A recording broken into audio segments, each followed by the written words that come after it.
and I can't keep my hooks in her because when you start meeting other people and you start thinking for yourself, the person who used to use you in the past can't use you in the present or in the future. That's the type of time they own. And she talking crazy to that girl, and it's just like, Eva, you stay on over there and taking the abuse from her. At some point, you're going to have to put your foot down and tell her how it is, how it's going to go, and where it's going to go.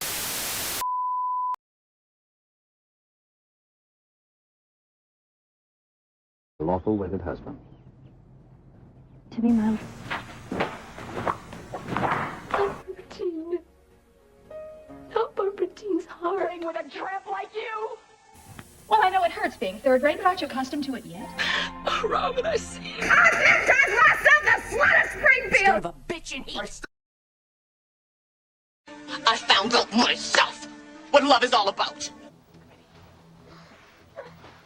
Hey everybody, it's me, Nikki. So let's talk about Beyond the Gates. Eva tried to really help Wiggy Wonder be self-sufficient and going ahead and get that trust fund money, but that lady ended up cussing them people out over the phone.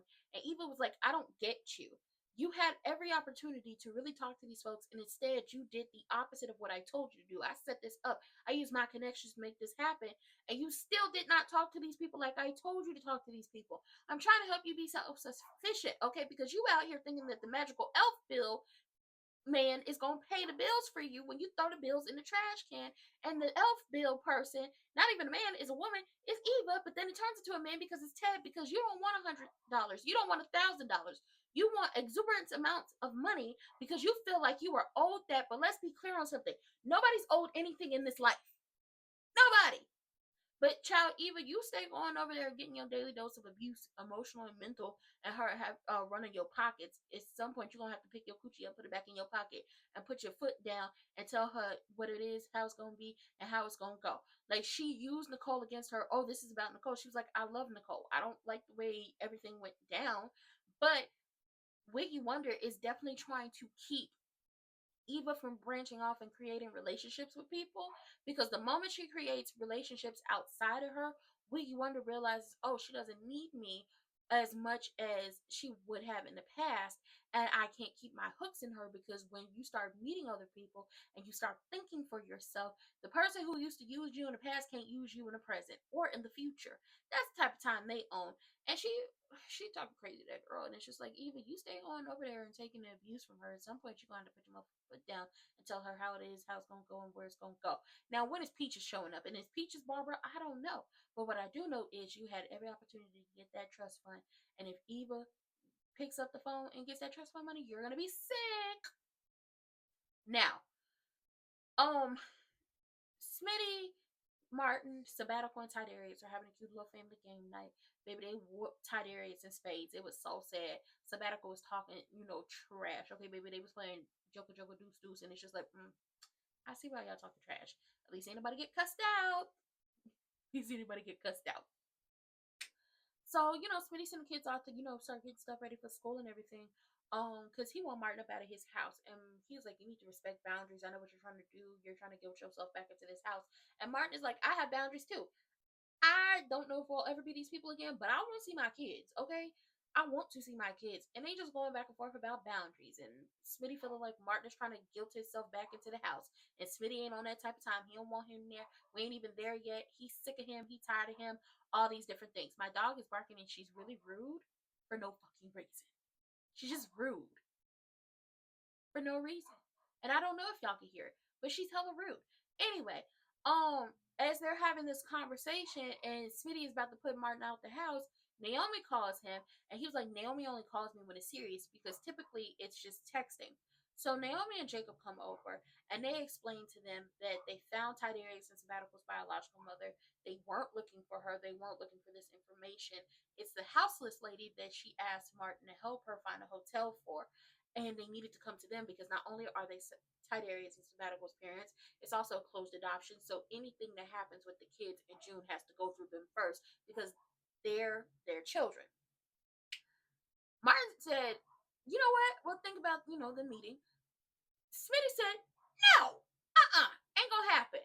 And it's just like, we find out that Smitty met Tidarius and Sabbatical in the foster care system, and wanted them to be in the family because he was like, I didn't know me doing a story on the foster care system and then meeting them, I realized that these were the two missing pieces to our family. And they didn't need parents, they needed us. Smitty was doing a story and he met them at the foster home. And listen, Sabbatical been a mama bear since she was 9 years old. Tidarius at the end of it because they like, we got to talk to the kids about everything. And you know, Jacob and Naomi are understanding, and Sabbatical and Tidarius heard the whole thing. So when they sit them down to talk, Tidarius is like, I don't want to meet her. I was playing parent, and it's just like typically the older sibling, no matter who you are, if you are an older sibling, especially in some family dynamics, you end up being the second parent or the third parent, but depending on what the dynamics are, but you end up being a parent in the household when you should just be the child. And he was like, I should have been a child, but I ended up having to take care of my sister. And we all know that they got into the foster care system. I think Sabbatical was taking care of Tidarius.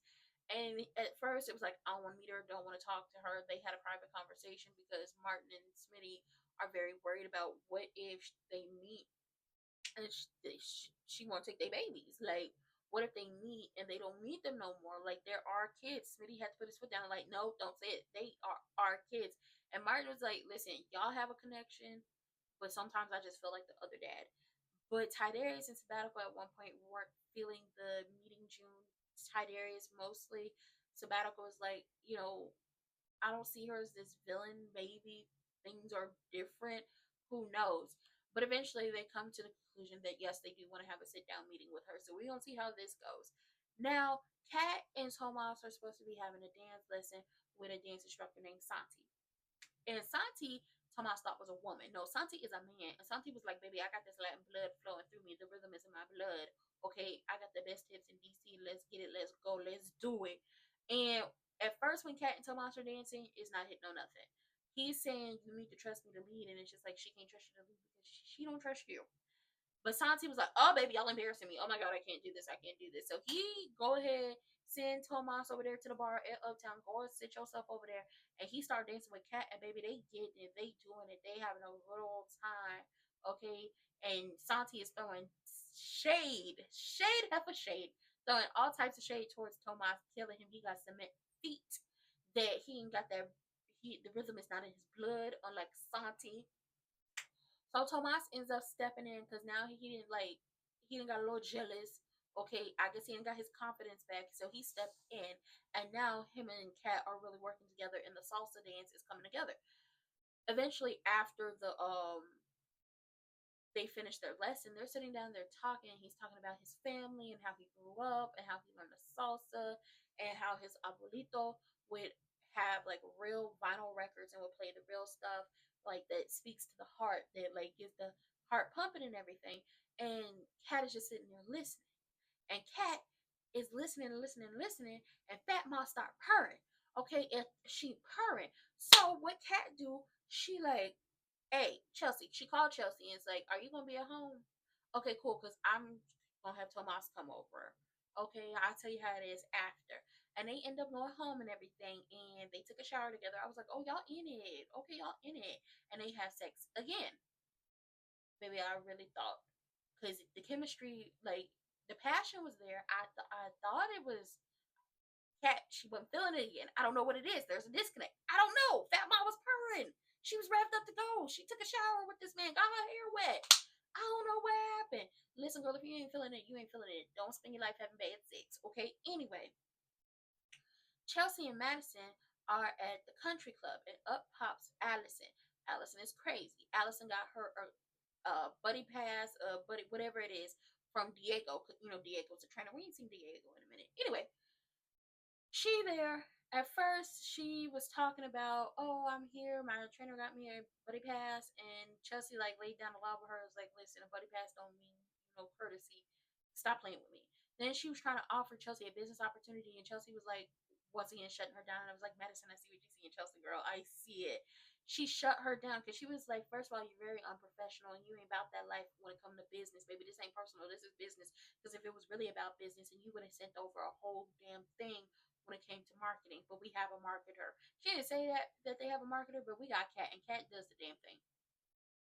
So Madison has to go take a call, And Allison is like, you don't care about me. You don't care what I'm going through with my husband. The husband that you possibly got locked up in a basement somewhere, girl, go to hell. And Chelsea was like, I do care. If I didn't care, I wouldn't have told you to leave. And my advice then and my advice now is for you to leave. She did offer her help. Allison did not want to take it. That lady is affection crazy. And once again, she's like, you trying to drive a wedge between me and my girl, and it's not going to happen. What we have is real. You ain't coming between us. So when she took the call with Cat, she was like, when I take this call, when I turn back around, you better be gone. So we get Madison and Chelsea at the bar at, the country club, and here come Allison again, saying since you didn't want to listen to me talking to Chelsea, she gonna tell Madison you need to break up with her because she's a two-faced bitch and she gonna break your heart and all of this, and I'm trying to warn her. And when they didn't take the bait, she was like, we belong together. Girl, she crazy. She was watching them kiss. She's nuts.